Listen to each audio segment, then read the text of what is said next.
देखो एक क्वेश्चन है 29 अमित लिमिटेड का सवाल देखिएगा। Amit limited was registered with a capital of 5 lakh in a share of 10 each। बताइए रजिस्टर्ड कैपिटल कितना है?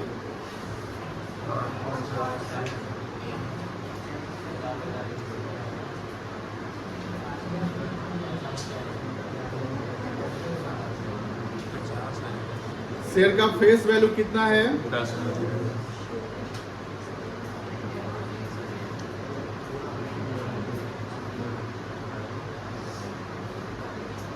50,000। नंबर ऑफ शेयर्स रजिस्टर्ड कितना है? 50 हो जाएगा। Issued 20,000 shares at A premium of 2 पर share. Number of shares issued कितना हुआ? 20,000। प्रीमियम कितना है? 2 रुपये। और फेस वैल्यू कितना था? 10 रुपये। मुझे बताओ इशू प्राइस कितना आएगा? 12 रुपये। 12 आ जाएगा, है ना। 10 रुपया फेस वैल्यू, 2 रुपया प्रीमियम। आगे लिखता है payable as 2 on application 5 on allotment including premium. तो पैसा जो आना है वो कैसे आएगा? एप्लीकेशन पे 2 रुपया, अलॉटमेंट पे 5 रुपया, जहां 3 रुपया प्लस 2 रुपया का पार्ट हो जाएगा। मतलब ये 3 रुपया किसका पार्ट है? Face value. और ये 2 रुपया क्या है? प्रीमियम। कोई दिक्कत नहीं है। आगे लिखता है 2 on first call. First call पे कितना है? 2 रुपया। टोटल इशू प्राइस 12 है ना। तो आगे लिखता है made 3 months first call made 3 months later all the money was payable on application and allotment was duly received. Final call की बात नहीं किया है, फाइनल कॉल को कॉल नहीं किया है। देखो जब जिस शेयर को हम कॉल नहीं करें, यदि मानो फाइनल कॉल को हम कॉल नहीं करते हैं, इसका मतलब हम ड्यू नहीं कर रहे हैं। और जब कॉल नहीं करें तो पेड होगा ही नहीं, तो उसकी एंट्री नहीं होगी। समझ में आ रही है? जैसे यहाँ पर फाइनल, यहाँ पर कॉल कहाँ तक हमने किया है? 2, 5, 7, 2, 9, 3, 12। इसको कंपनी ने कॉल, ये क्या कहलाएगा? अनकॉल। अनकॉल का मतलब ये हुआ कि कंपनी ने इसको कॉल अभी ड्यू नहीं किया। जब मांगा जाएगा तो लिया जाएगा, मतलब जरूरत पड़ेगी तो कंपनी मांगेगी, तो ये इसका एंट्री नहीं किया जाएगा। अनकॉल का एंट्री नहीं होगा। जब कंपनी कॉल करेगी, जब कभी भी, तो उसकी एंट्री करेगी। आगे देखिए, बोलता है all the money payable on application and allotment was duly received. Arrear कभी भी एप्लीकेशन पे नहीं हो सकता है।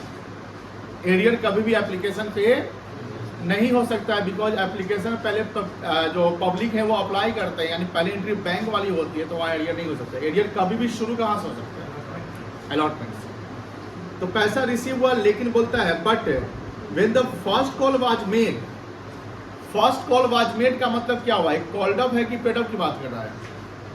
कॉल्ड अप की बात कर रहा है। जब कॉल किया गया, one shareholder paid the entire balance on his holding 300 shares.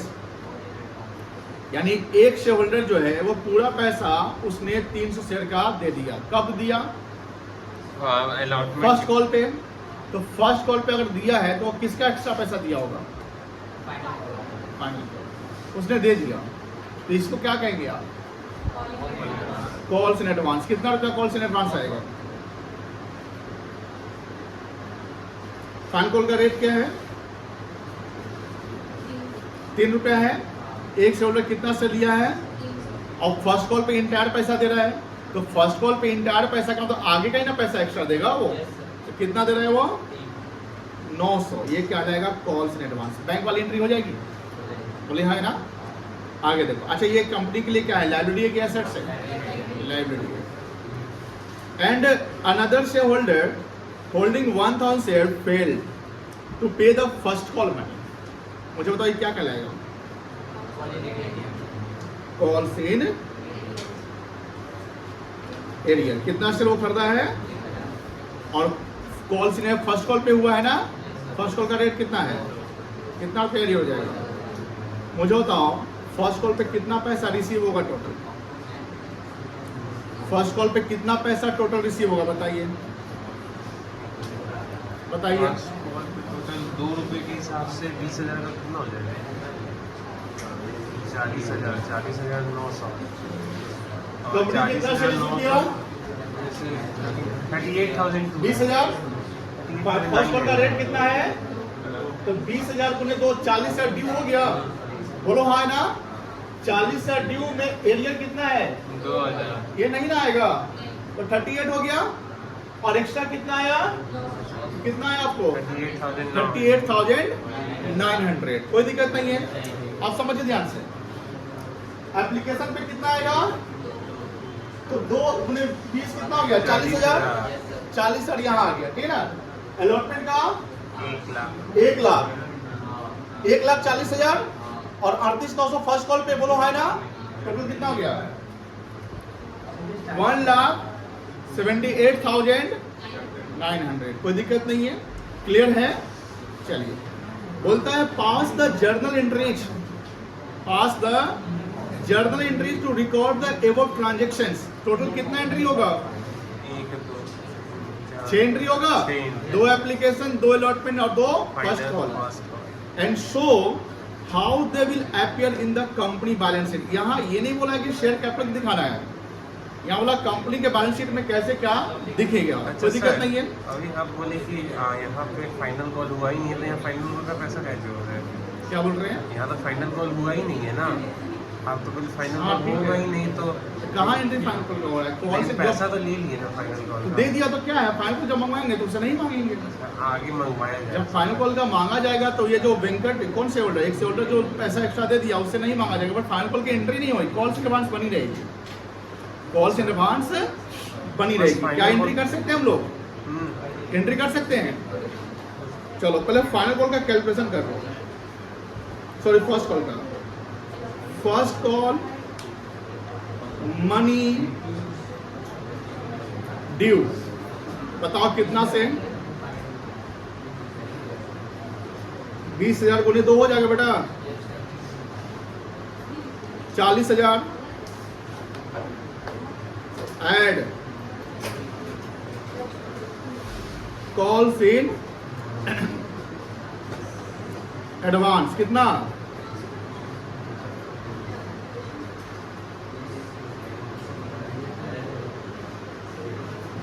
Less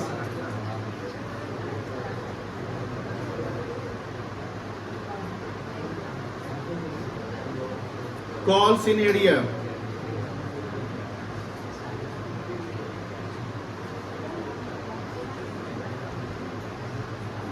कितना आ जाएगा ये 38,900। क्या एंट्री हो सकता है सबसे, बोलो हाय ना। एप्लीकेशन का कितना एंट्री करोगे, कितना से, पहला 40,000, सेकंड भी 40,000। 40,000 से कर लोगे। इसमें ड्यू का एंट्री कैसे करोगे बताओ, तो आप बताइए अनुष्का, अलॉटमेंट के ड्यू का एंट्री बताइए।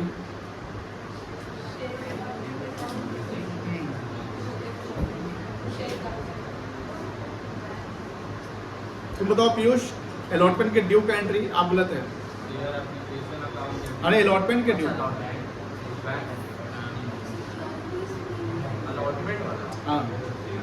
अलॉटमेंट के ड्यू का गलत है आपकी। तुम बताओ तो आकाश, कुछ भी नहीं सकते।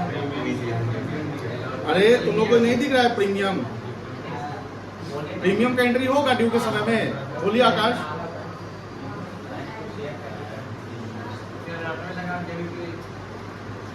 हम बच्चे एक मिनट,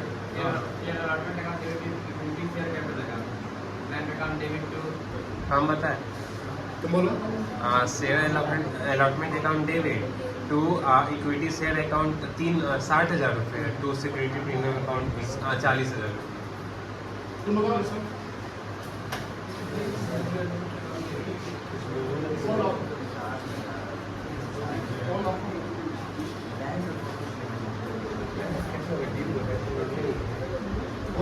कौशिक बोलो।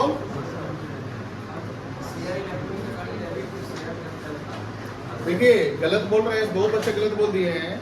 प्रीमियम का एंट्री नहीं सीखे थे। प्रीमियम जब रहेगा तो एंट्री क्या होगा, प्रीमियम का एंट्री होगा ना, तो ड्यू के समय प्रीमियम की एंट्री होगी।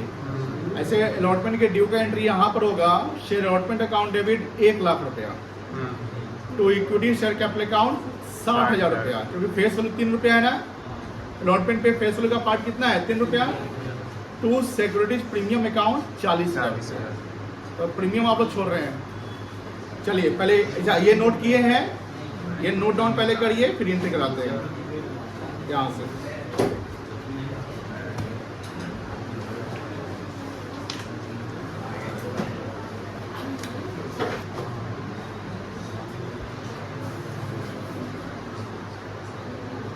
चलो पहला एंट्री क्या होगा,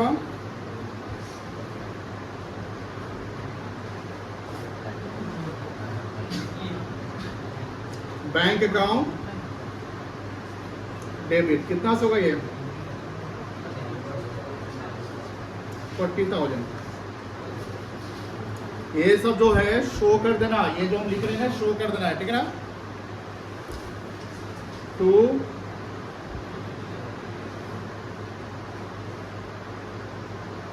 share application account,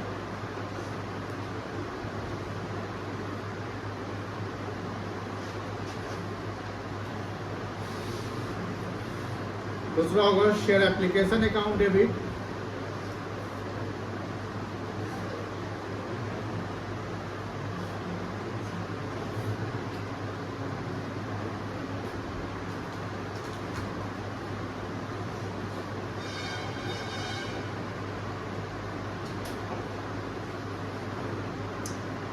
to equity share capital account.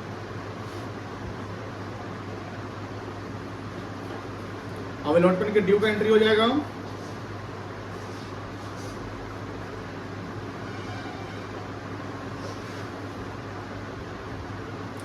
Share allotment account debit,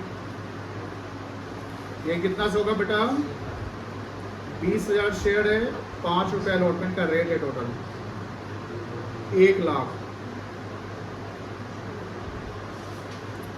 to equity share capital account, यहाँ कितना होगा, 20,000 गुने क्या होगा, 3 रुपया, वेरी गुड, 60,000।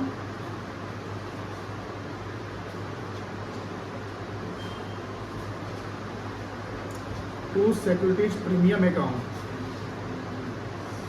ये हो जाएगा 20,000 गुने 2, 40,000 से। अब फर्स्ट कॉल ड्यू कर ले,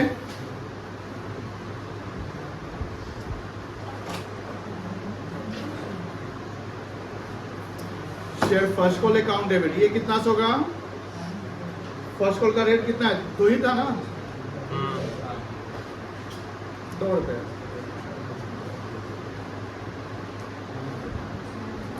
क्या कॉल्स इन एडवांस की एंट्री यहाँ ड्यू के समय होगी, कॉल्स इन एडवांस की एंट्री कब होगी, रिसीव के समय में, कब होगी, टू शेयर कैपिटल अकाउंट।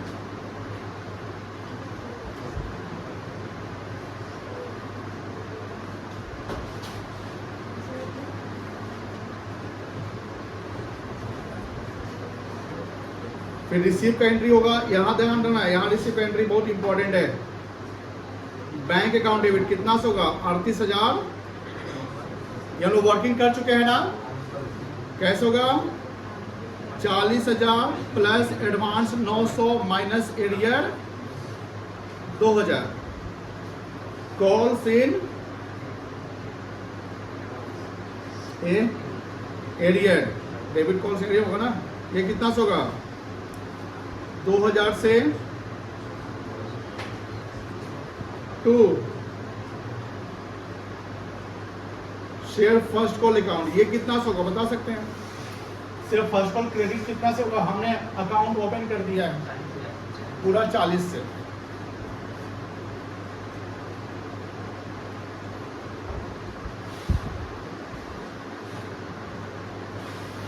और क्या होगा, कुछ और क्रेडिट होगा?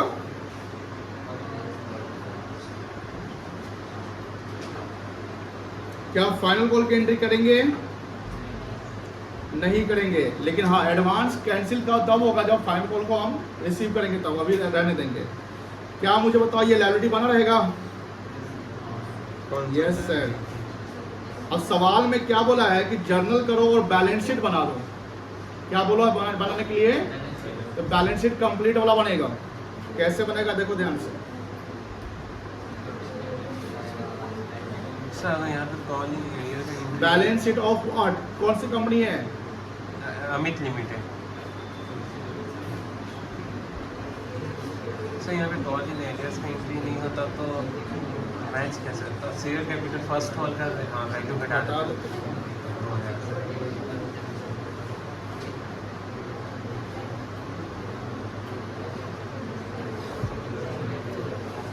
जर्नल हो गया सबका?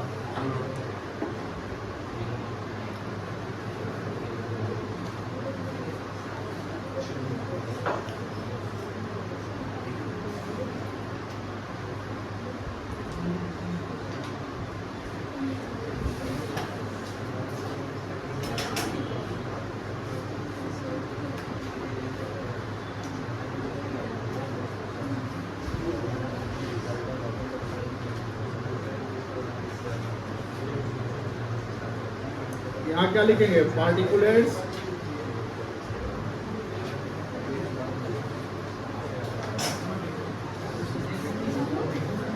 Note number. चलो जल्दी करो, बैलेंस का फॉर्मेट बनाओ। बहुत बड़ा मत बनाइएगा, छोटा बनाइएगा। नीचे में कर लिया जगह नहीं है, स्टार मार्क करके देना। तो यहाँ एक बैंक वाली एंट्री कर लो, रिसीव की छूट गई है। क्या एंट्री होगा? Bank account debit to share allotment account to share allotment.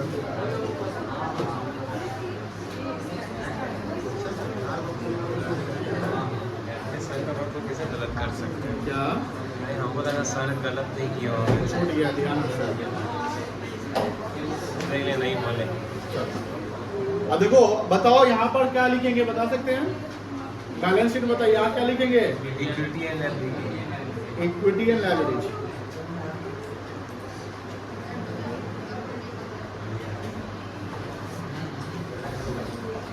ये समझो ध्यान से, ये जो इक्विटी एंड लायबिलिटी है, ये दो पार्ट हो गया। इक्विटी हो गया शेयर होल्डर्स फंड। इक्विटी क्या हो गया? Share holder fund. और ये जो लायबिलिटी है, इसमें एक्सटर्नल लायबिलिटी आएगा, non current plus non current liability and current liability. Current liability. अब इक्विटी लायबिलिटी का जो पहला मेन हेड बनेगा वो क्या बनेगा? Share holder fund. Share holders fund बनेगा। हम डायरेक्ट बैलेंस शीट बना रहे हैं, ऐसे नोट्स अकाउंट भी बनेगा। शेयर होल्डर्स फंड, इसमें पहला पोर्शन आ जाएगा क्या? Share capital. Reserve and surplus नहीं आएगा, बिकॉज यहाँ हाँ रिजर्व एंड सरप्लस भी आ जाएगा बिकॉज प्रीमियम है। तो यहाँ पे सिक्योरिटी प्रीमियम क्यों नहीं लिखते? रिजर्व एंड सरप्लस के नोट्स में दिखाइए, और कुछ नहीं आएगा। उसके बाद दूसरा बनेगा यहाँ पर करंट लायबिलिटीज का फॉर्मेट। क्यों बनेगा बता सकते हैं? क्योंकि यहाँ पर कॉल्स इन एडवांस है ना।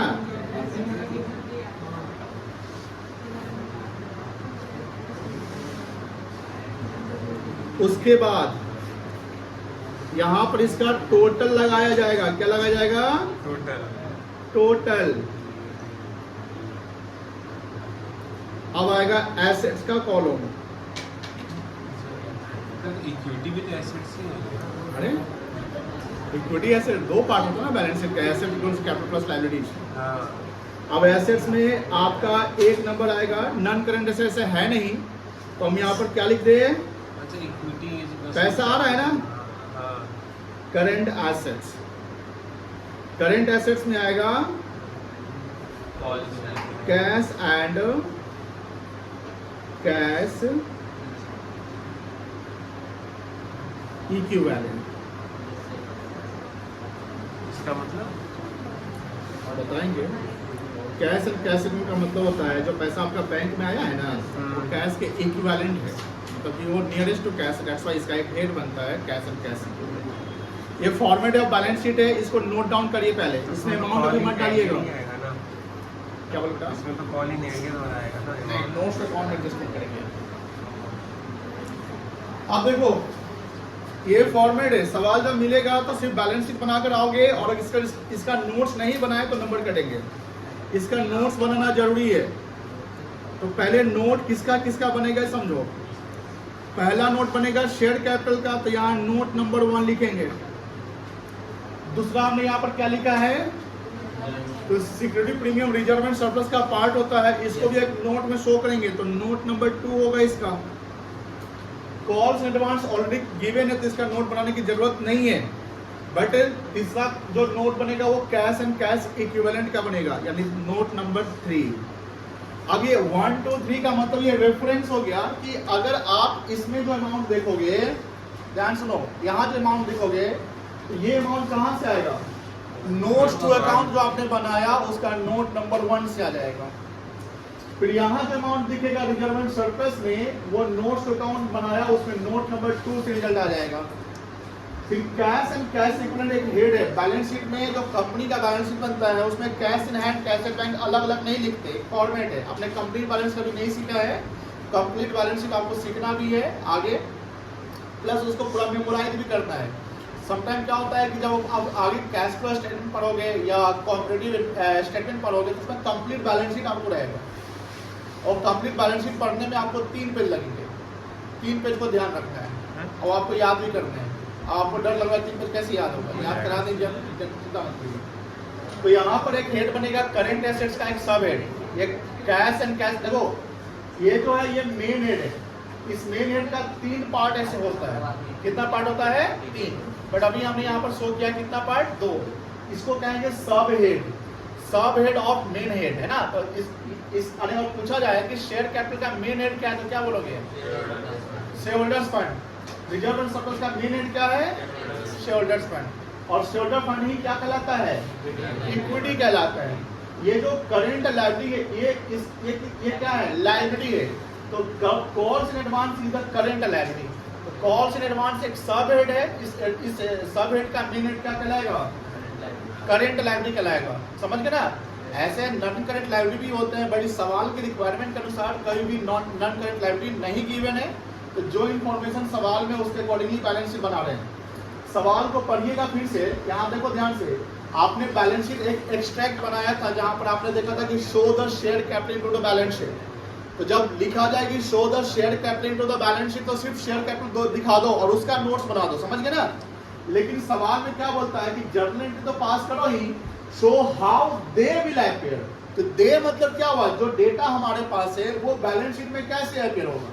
तो हमारे पास डेटा सिर्फ शेयर कैपिटल का नहीं है, हमारे पास डेटा पैसा रिसीव का भी है, हमारे पास डेटा कॉल्स इन एडवांस का भी है। तो इसको भी कैसे बैलेंस शीट में दिखाना है वो पूछा गया है। It means you have to show the all the data into the balance sheet. कोई दिक्कत नहीं है। तो ये अब इसका हमको नोट्स टू अकाउंट बनाना है। क्या बनाना है? अब ये नोट्स टू अकाउंट में सबसे इंपॉर्टेंट नोट्स टू अकाउंट होता है आपका शेयर कैपिटल का। इसका होता है, क्योंकि इसको प्रेजेंट करना काफी इंपॉर्टेंट है। यहीं पे बच्चे गलती करते हैं। देखो ये बहुत टफ नहीं है, टफ तब होगा जब आप प्रैक्टिस कम करोगे। प्रैक्टिस करो, क्योंकि डेली अगर इसको आप 2 क्वेश्चन 3 क्वेश्चन लिख लिख के बना रहे हो नोट्स अकाउंट का, तो वो दिमाग में बैठ जाएगा। और अगर आप नहीं बना रहे हो, डायरेक्ट आप घर से यहाँ आते हो, फिर यहाँ से घर जाते हो, घर पे पढ़ते हैं, फिर नेक्स्ट डे कोचिंग में आते हो, तब आपको क्लियर नहीं होगा, डाउट करेगा। अब नोट्स अकाउंट में सबसे पहले हमने क्या बोला? नोट नंबर, है ना। तो नोट नंबर 1 किसका बनेगा? यहाँ हमें लिखना है शेयर कैपिटल। क्या लिखना है? अब इसका कितना पार्ट बनेगा? पहला बनेगा रजिस्टर्ड कैपिटल का। किसका बनेगा? फिर होगा इशूड कैपिटल का, फिर होगा subscribe but not fully paid up का। क्यों? क्योंकि यहाँ पर एरिया याद है, एक subscribe and fully paid up होता है और एक subscribe but not fully paid up, जानते हैं ना। तो यहाँ subscribe but not fully paid up. तो शेयर कैपिटल में 3 पार्ट में आ जाएंगे। रजिस्टर्ड आ जाएगा। रजिस्टर्ड का 2 नाम और होता है, बताओ तो ऐसा मुल्ला क्या होता है? रजिस्टर्ड कैपिटल का 2 नाम और,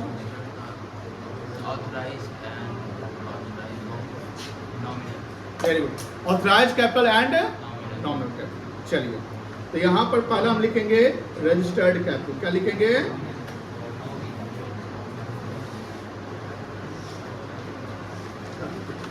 कितना शेयर रजिस्टर्ड हुआ था? 50,000 शेयर। ऐसे लिखोगे 50,000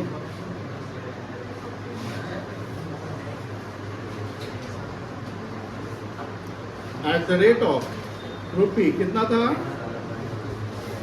10 ईच।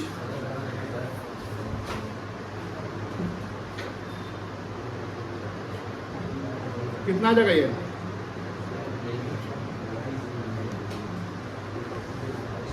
$5 लाख आ जाएगा। दूसरा क्या लिखो बेटा? शेयर कैपिटल में हमें एक पेज लग जाएगा, हमें आना है। इशूड कैपिटल, इसमें कितना शेयर इशू हुआ है? 20,000। 20,000। 20,000 इक्विटी शेयर्स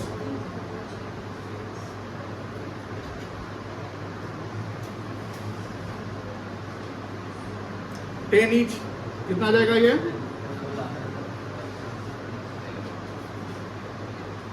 $2 लाख है ना। उसके बाद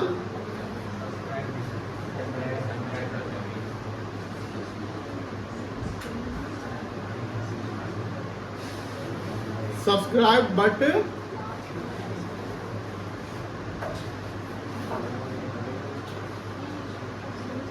नॉट फुल्ली पेड अप है ना।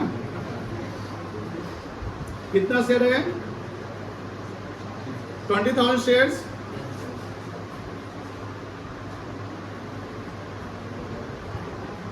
यहां कितना लिखेंगे? 5 और 500। अभी ध्यान रखिएगा, फाइनल कॉल का 3 रुपया नहीं आना है, नहीं, तो बचा कितना? 10 में 3 नहीं आया तो कितना बचेगा? 7। ये ध्यान रखिएगा 7। आप इसको 2, 5, 7, 2, 9 9 नहीं कह सकते हैं, बिकॉज 9 में 2 क्या है? जो शेयर कैपिटल फेस वैल्यू पे हम शो करते हैं, तो फेस वैल्यू के पोर्शन पे फाइनल कॉल का 2 अभी नहीं बनाया मंगाया गया है, तो यहाँ पर कितना चलेंगे आप? सॉरी 3 नहीं मंगवाया गया ना, फाइनल कॉल का 3 रुपया रेट था ना। कितना जाएगा? 7 ईच। कितना जाएगा ये?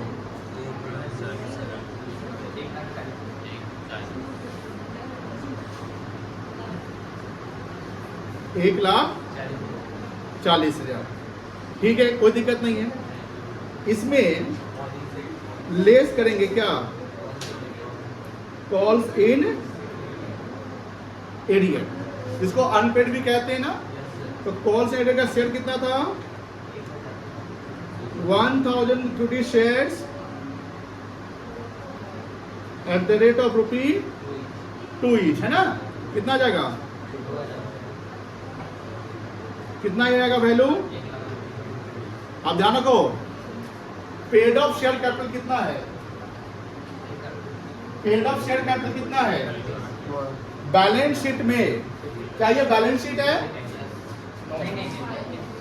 इसको हम बैलेंस शीट नहीं कहेंगे, ये कहेंगे नोट्स अकाउंट। वैसे कंपनी का जो फाइनेंशियल स्टेटमेंट होता है, उस फाइनेंशियल स्टेटमेंट में आता है statement of profit loss, balance sheet, notes to account and cash flow statement. 4 चीज आता है। कितना चीज आता है? 4। कंपनी का फाइनेंशियल स्टेटमेंट जो शेड्यूल कितना है? शेड्यूल नंबर कितना है? 3 है। शेड्यूल कितना बेटा? 3। सेक्शन कितना है? 129 लिखवाए होंगे। सेक्शन कितना है? 120। तो उसमें कंपनी के बैलेंस शीट में कितने फाइनेंशियल में कितने पार्ट होंगे? 4 होंगे। Statement of profit loss, balance sheet, notes to account and cash flow statement. हम अभी 2 चीज सीख रहे हैं, एक बैलेंस शीट और एक नोट्स टू अकाउंट। अगर पूछा जाए कि जैसे ये नोट्स अकाउंट दिखा जाए, बोले कि क्या ये बैलेंस शीट है, तो नहीं सर, ये बैलेंस शीट नहीं है। बैलेंस शीट का एक एलिमेंट नोट्स बनाया गया है। अब ध्यान रखिएगा, कंपनी के बैलेंस शीट में जो यहाँ शेयर कैपिटल दिखेगा वो पेड अप कैपिटल दिखेगा। क्या दिखेगा? Paid up capital. तो यहाँ पेड अप कैपिटल कितना है? 1,38,000। अब यहाँ नोट नंबर 1 में हम कितना शो करेंगे? 1,38,000। कोई दिक्कत नहीं है, ये हमारा नोट नंबर 1 बन गया। नोट नंबर 1 बन गया। अब बताइए नोट नंबर 2 क्या है? कॉल एडवांस करने के लिए calls in advance current liability है, उसका वो करंट लायबिलिटी का अलग शो हो जाएगा। पहले एक ही साथ था। बताइए नोट नंबर 2 किस चीज का है, बता सकते हैं? नोट नंबर 2 किस चीज का है? Reserve and surplus. तो यहाँ पर नोट नंबर 2 में सिक्योरिटी प्रीमियम नहीं लिखेंगे, रिजर्व एंड सिक्योरिटी प्रीमियम। हाँ, तो मेन हेड पहले लिखेंगे आप। नोट नंबर 2 का मेन हेड क्या है? Reserve and surplus. अब आप कहोगे सर कि शेयर कैपिटल का शेयर होल्डर फंड क्यों नहीं लिखे? लेकिन यहाँ नोट नंबर 2 नोट नंबर 1 किसके सामने है? ये ना बनेगा। अब रिजर्व एंड सरप्लस हो गया, इसमें क्या आएगा आपका?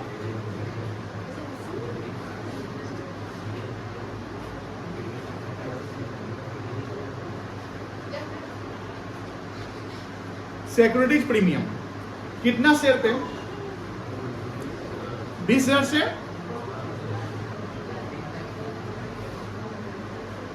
At the rate of rupee, क्या है प्रीमियम का रेट? तो कितना आ जाएगा? ये मेरा नोट नंबर 2 बन गया। अब नोट नंबर 2 के सामने यहां पर कितना डाल दो? 40,000। कॉल्स इन एडवांस हमारी क्या है? लायबिलिटी की एसेट्स। कितनी लायबिलिटी थी कॉल्स इन एडवांस की? यहाँ 900 हो गया। टोटल सम करेंगे तो कितना आएगा? 1,78,900। ये टोटल ऑफ शेयर कैपिटल की टोटल बैलेंस शीट है। ये लायबिलिटी साइड है। टोटल ऑफ बैलेंस शीट कहलाएगा। लायबिलिटी साइड का टोटल और एसेट साइड टोटल बराबर ही होता है, तो टोटल ऑफ बैलेंस शीट 1,78,900 कहेंगे। अब आप ऐसा नहीं करेंगे कि शेयरहोल्डर फंड को भी जोड़ दो और बैंक को भी जोड़ दो, वो तो अलग अलग पार्ट हो गया ना। ठीक है, अब हमारा कैश एंड कैश इक्विवेलेंट। अगर मैं बोलूं यहां पर कि कैश अकाउंट बनाइए, सॉरी कैश अकाउंट नहीं, कैश बुक जानते हैं ना? कैश बुक में कितने, एक सिंगल कॉलम कैश बुक, एक डबल कॉलम कैश बुक होता है ना, एक ट्रिपल भी होता है। तो डबल कॉलम कैश में कैश कॉलम होता है और एक बैंक कॉलम होता है। तो कैश बुक जब बोले तो कैश बुक में हमारे कौन सा कॉलम चलना है लेकर? वैसे यहाँ पर कैश बुक बोला नहीं है बनाने के लिए, ध्यान रखिएगा।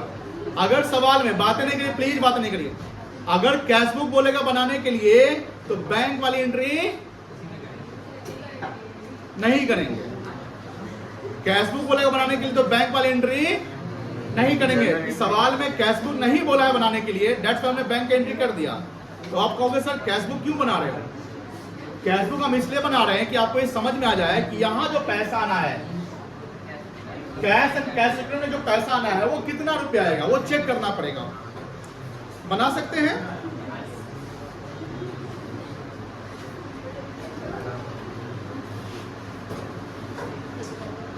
जर्नल में जाओ सब लोग, जर्नल में जाओ, पहला एंट्री देखो क्या हुआ है। जर्नल में जाइए, पहला एंट्री देखिए क्या हुआ है। कैश बुक में किस साइड जाएगा? पैसा बढ़ रहा है तो डेबिट साइड। क्या लिखेंगे?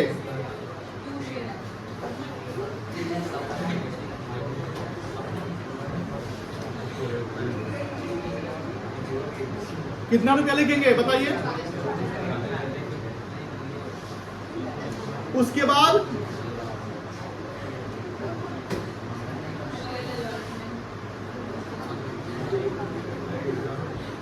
कितना लिखेंगे? दो ही बच्चा बोल रहे हैं, तुम लोग नहीं बताएगा। तुम शेयर में कितना लिखेंगे? 1 लाख। कैसे आया 1 लाख बताइए, कहां से? Bank account debit to sale account. फिर क्या है?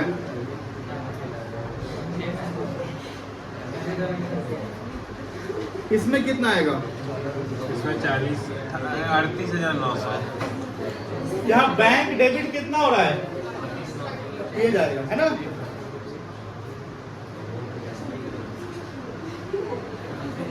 इसका सम कितना आएगा? 1,78,900।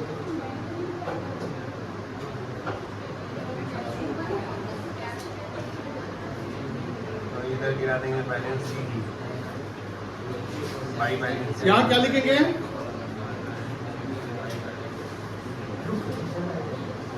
बाई बैलेंस ए। आप बताइए, ये कैश बुक हो गया, नोट नंबर 3 किसका बनेगा बता सकते हैं? Cash and cash equivalent. इसमें आप लिखेंगे cash at bank, cash in hand नहीं, कैश एट, और अमाउंट कितना लिखेंगे?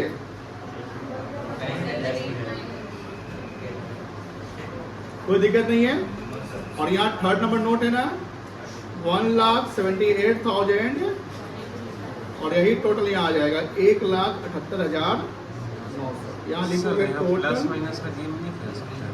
क्या प्लस माइनस? जो अपना कैश बुक बनाए हैं, सॉरी कैश बुक जितना बनाए हैं इधर डेबिट क्रेडिट निकाल के नहीं कर सकते। क्या डेबिट क्रेडिट मतलब यहाँ डायरेक्ट एक साइड का जोड़ किया, इधर तो कुछ है ही नहीं, अलग बात है। रहेगा तब ना तुम कुछ करेगा। ऐड करके सब डायरेक्ट कर देते हैं। हाँ लिख सकते थे, हमने ही आपको सिखाया है कि आपको कैश बुक भी पढ़ने हैं, तो कैश बुक पढ़ने तो कैश बुक बनाना पड़ेगा ना। चलो नोट कर लोगे, पहले बैलेंस शीट का अमाउंट भर लो पहले। ऐसे यहाँ नहीं पता, ऐसे यहाँ कॉल इन एरिया का एडवांस नहीं कर